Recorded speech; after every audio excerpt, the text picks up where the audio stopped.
Welcome to Timecode, where we pick apart a movie frame by frame. Today we'll be taking a look at 1996's Independence Day. This episode is brought to you by the kind folks at Aus Pharmaceuticals, creators of Permaformit, the black eye erasing ointment for Australian children. If your little wallaby's got a right bright shiner, don't just form it, permaform it. That's at permaformit.com. Now on with the show.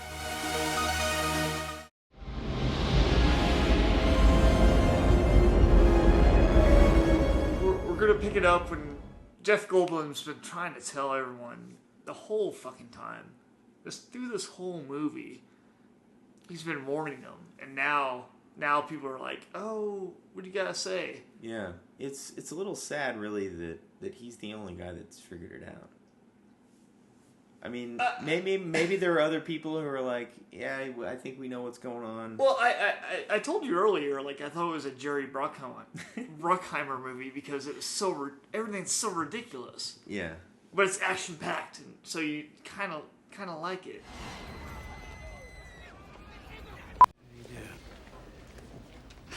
Mr. President. Wow. What a pleasure. As you can imagine, they don't let us out much. Okay, so the time code now is 11247. He looks really familiar. What have you seen this guy in before? I don't know. He looks familiar. It's bothering me. Data. Data? Horseshit. It's Brent Spiner from Star Trek The Next Generation. Come Yes, on. it is. Look at his face, man. It's he- obviously Data. But he doesn't look like dead in the eyes and pale. How would I know? His face, it has all the character of Data. Why don't you show them what you've discovered so far? Figure out what they haven't thought of yet. And we'll see if you're as smart as we all hope you are.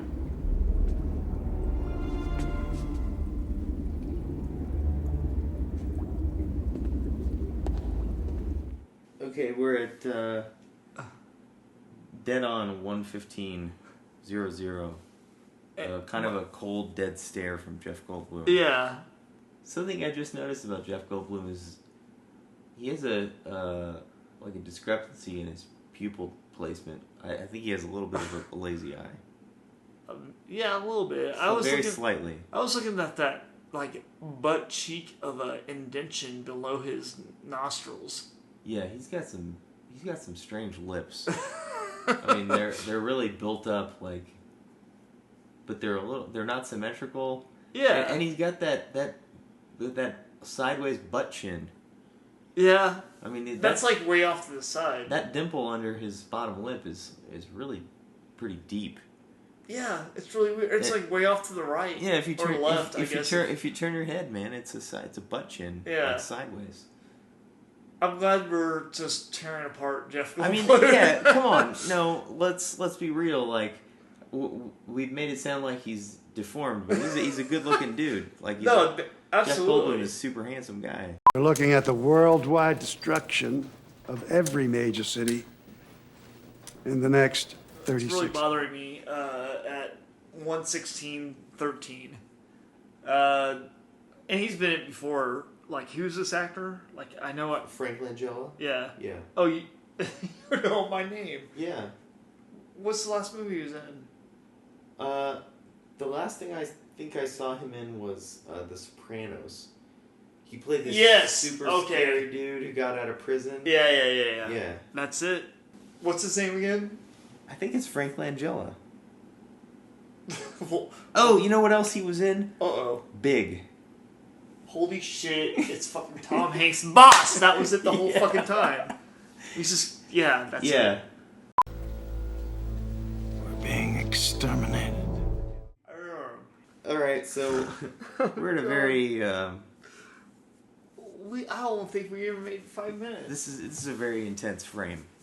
We got to talk about this. It's 1:17:01. I mean, maybe 1:17:00 was just as intense, but I can't imagine it being more intense than this. I think that's a good... Yeah. Bill Pullman has just put all the pieces together. Yeah. Based on what Frank Langelis told him Right. about their current situation. Which seems weird because they've already been attacked and at least 30 minutes have gone by. And if I wanted to vote on a president, I'm not sure I would vote on this guy.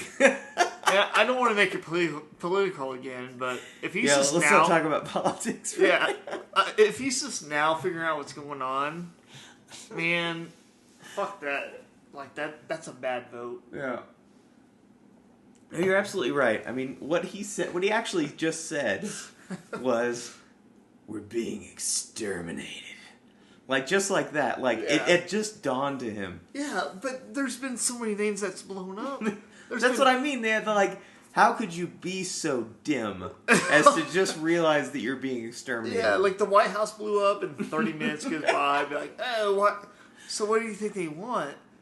And now he like put the dots together. And he has this look on his face of like dumbfoundment, like complete indignation for not having realized that up to now. He's just like, he's kind of proud of himself. Yeah. Good morning. In less than an hour, aircraft from here will join others from around the world. And you will be launching the largest aerial battle in the history of mankind.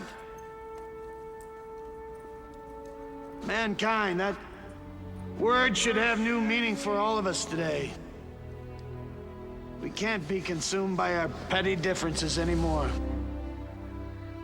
We will be united in our common interest.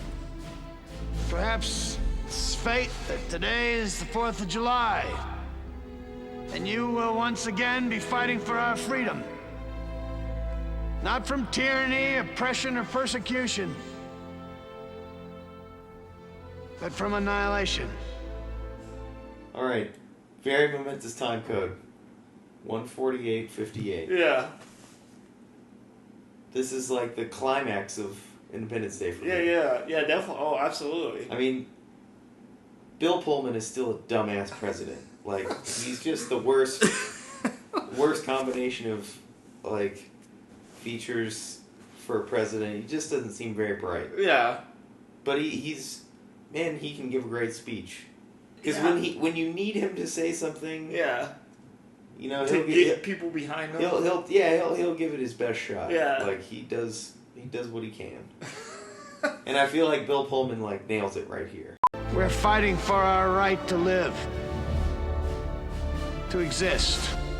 This is the middle of the president's speech, and this dude's like, he has if nobody else, this motherfucker with a mullet and aviators, wearing a Harley Davidson hat that's made out of leather. Yeah.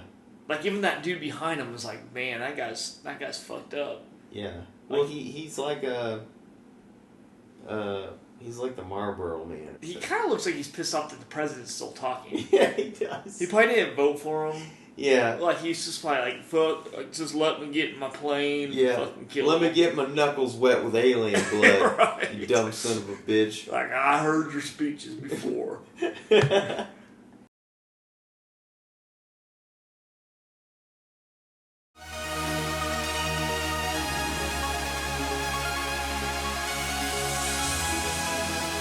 Bon appetit!